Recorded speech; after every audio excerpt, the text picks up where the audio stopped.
Insta360 Luna Ultra. It's charging. If we tap on the screen, 85, 95%.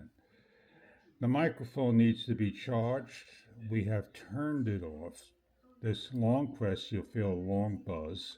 It's off, and let's charge it up. Plug in the cable, we should see an orange light. We got a blue light, and it may turn on the camera. Now this should have went blue. If I long press it again, the mic is disconnected and charging.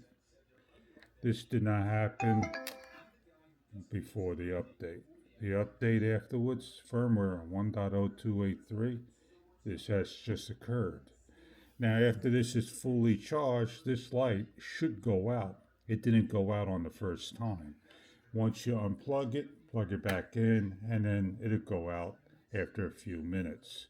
We need these things to be now corrected.